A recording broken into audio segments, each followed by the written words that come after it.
1, 2, 3. Okay, your brain's switched on. Okay, today's lesson is about making a Lorena stove. Okay, one of the biggest problems we have on the planet at the moment is deforestation. And a lot of deforestation occurs when people require firewood. All right? Now, in where you guys come from, you just turn a switch and the oven gets hot, or the flame comes out the grill. You sort of take it for granted. I'm a sustainable development specialist.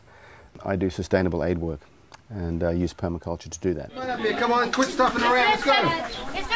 Put the mud over here. The mud. The mud spot. I spent 10 years in the Australian Army, and I spent a lot of time when I was in the Army in the bush. So I became a bit of a nature child. As I trained ex-guerrillas, I trained people in prison, I trained druggos, I trained people that had mental problems. I trained just about every kind of person you could imagine. What we've done is we've created shopping centre people instead of human beings. So the shopping centre people have got no resilience. Shopping centre people are, will die by the thousands if a small disaster hits them. So I reckon what we could do is we take some of these shopping centre people, a diverse bunch of families, we take them to a place and we train them up how to be resilient, how to grow their own food, how to work animal systems, how to make compost, how to make their own fertilizers, how to make their own shelters, how to read nature, how to read the weather, how to get along with nature, how to love nature, and how to eat some decent food. I mean, most of these people eat crap. No wonder they got all these diseases like cancer and everything. Our little friends in the animal kingdom are our food a lot of the times, right? And there's a lot of industrial systems that are really cruel to our animals. So when I'm killing a chicken, for example, I'll use a Asian traditional method, and first thing I do is make my own knife, right? So by using a split of bamboo, I can shave the edges so it's just like a razor blade.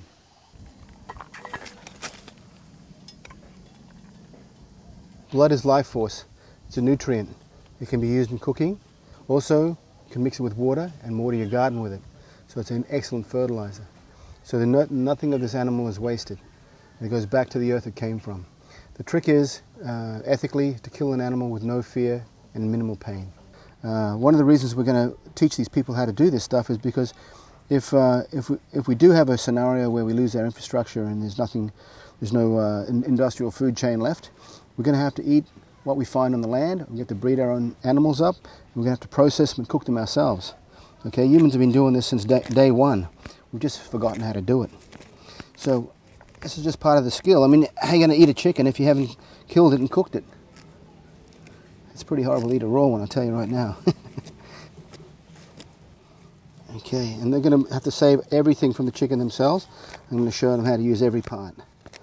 Same when we kill a goat or anything else. You want to eat meat, you got to kill the meat. I'm not into the total end of the world survival stuff. I'm into long-term survival. Okay, if you lost your house or you lost your village or you have to live in a tent, how can you grow your own food? How can you get your own water? How can you sort yourself out if you get a disease, right? Like stomach problems are always a big thing with disasters. How do you mitigate a disaster? Right? There's a lot of disasters happen, like landslides and stuff, that don't have to happen. Right? How could you rebuild your world in a way that it's not going to happen again? That's the other thing that we look at. So that's the kind of survival skills I teach.